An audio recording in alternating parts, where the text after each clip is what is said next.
Hello students, আমার চ্যানেলে তোমাদেরকে স্বাগত। শুরু করছি 2026 মাধ্যমিক পরীক্ষার্থীদের জন্য একটি ইতিহাসের ক্লাস।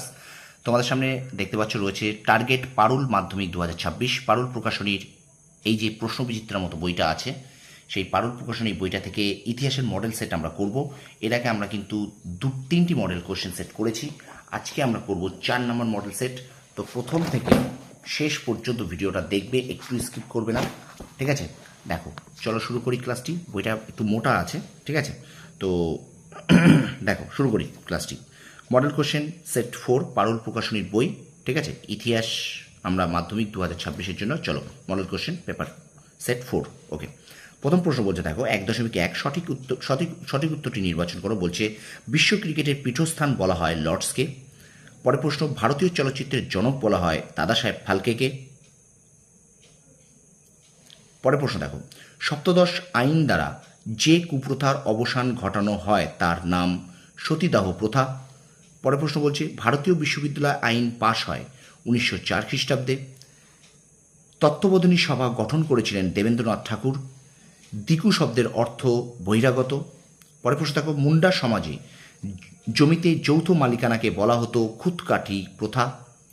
লন্ডনে ভারত সচিবের দপ্তরের নাম ছিল ইন্ডিয়া হাউস। বাংলার মুকুটহীন রাজা বলা হতো সুরেন্দ্রনাথ ব্যানার্জিকে। আনন্দমঠ গ্রন্থাকারে প্রকাশিত হয় 1882 খ্রিস্টাব্দে। পরের প্রশ্ন দেখো, হ্যালহেডের বাংলা ব্যাকরণ ছাপা হয় 1778 খ্রিস্টাব্দে। বেঙ্গল টেকনিক্যাল ইনস্টিটিউটের প্রথম অধ্যক্ষ ছিলেন প্রমথনাথ বসু। বুড়িমা খ্যাত নেত্রী যে আন্দোলনের সঙ্গে যুক্ত ছিলেন সেটি হলো তেভাগা আন্দোলন। পরের প্রশ্ন দেখো, লাঙল পত্রিকায় সম্পাদক ছিলেন কাজী নজরুল ইসলাম। তারপরে প্রশ্ন দেখো, কংগ্রেস সমাজতান্ত্রিক দল প্রতিষ্ঠা হয়েছিল 1934 খ্রিস্টাব্দে। গুলামগিরি গ্রন্থের লেখক ছিলেন জ্যোতিবা ফুলে। অপশান খ উত্তর, জ্যোতিবা ফুলে।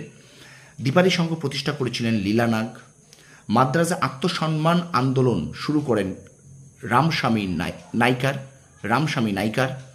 কোচবিহার পশ্চিমবঙ্গের সঙ্গে যুক্ত হয় 1950 খ্রিস্টাব্দে।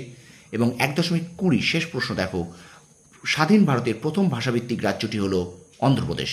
তো এই ছিল বিভাগ ক থেকে মডেল সেট 4-এর যে এমসিকিউ, এগুলো তোমাদের সামনে তুলে ধরলাম। চলো এবার আমরা চলে যাই, পরের প্রশ্ন কী আছে একটু দেখে নিই। দেখো, বিভাগ ক্ষয়ে আছে সঠিক একটি বাক্যে উত্তর দাও। দেখো কি প্রশ্ন আছে। রসগোল্লা আবিষ্কার করেন কে? এরা উত্তর হবে হারাধন ময়রা। পরের প্রশ্ন, জনসংখ্যা কমিটির সম্পাদক কে ছিলেন? উইলসন। তারপরে প্রশ্ন দেখো, ভারতের প্রথম রাজনৈতিক প্রতিষ্ঠান কোনটি? বঙ্গভাষা প্রকাশিত সভা। বিজুলিয়া সত্যাগ্রহ কোথায় শুরু হয়? উত্তর হবে রাজস্থান। তো স্টুডেন্টস, ভিডিওটা একটু বেশি করে শেয়ার করে দাও তোমার বন্ধুদের কাছে, ঠিক আছে?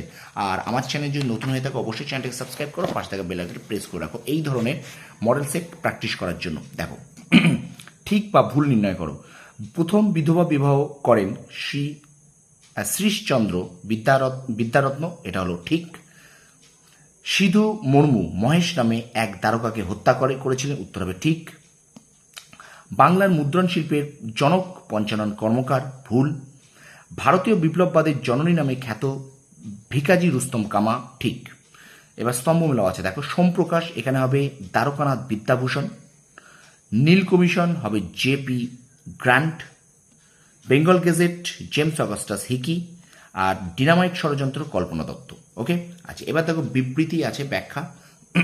2.5.1 বিবৃতি বলছে, রামমোহন রায় 1863 খ্রিস্টাব্দে লর্ড আর্মহার্স্টকে চিঠি লিখেছিলেন। ব্যাখ্যা হবে 3, ভারতের পাশ্চাত্য শিক্ষা বিস্তারের আবেদন জানিয়ে। আচ্ছা 2.5.2 বলছে, রবীন্দ্রনাথ ঠাকুর গোড়া উপন্যাস লিখেছিলেন। ব্যাখ্যা 3 হবে উত্তর, সংকীর্ণ জাতীয়তাবাদকে সমালোচনা করার উদ্দেশ্যে। আচ্ছা বিবৃতি 2.5.3 বিবৃতি বলছে, ব্রিটিশ সরকার 1929 খ্রিস্টাব্দে মিরাট ষড়যন্ত্র মামলা শুরু করে। ব্যাখ্যা 3 হবে, এর উদ্দেশ্য ছিল দেশব্যাপী সাম্যবাদী কার্যকলাপ দমন করা। আর 2.5.4 দেখো, বিবৃতি বলছে, সরলা দেবী চৌধুরানী লক্ষ্মীর ভাণ্ডার প্রতিষ্ঠা করেছিলেন। ব্যাখ্যা 3 হবে, স্বদেশি পণ্য বিক্রির জন্য। তো স্টুডেন্টস, এই হলো ক্লাস 10 অর্থাৎ 2026 মাধ্যমিক পরীক্ষার্থীদের জন্য পারুল প্রকাশনী বই থেকে ইতিহাসের মডেল কোশ্চেন সেট 4 তোমাদের সামনে তুলে ধরলাম। আশা করি ভিডিওটা তোমাদের ভালো লেগেছে। ভালো লাগলে অবশ্যই লাইক করবে, কমেন্ট করবে, বন্ধুদের মাঝে একটু বেশি করে শেয়ার করে দেবে। আর আমার চ্যানেল যদি নতুন হয়ে থাকো অবশ্যই চ্যানেলটাকে সাবস্ক্রাইব করো, পাশে থাকা বেল আইকনটা প্রেস করে রাখো সবার আগে নোটিফিকেশন পাওয়ার জন্য। তোমরা সফল হও, তোমাদের সাফল্য কামনা করি। ধন্যবাদ।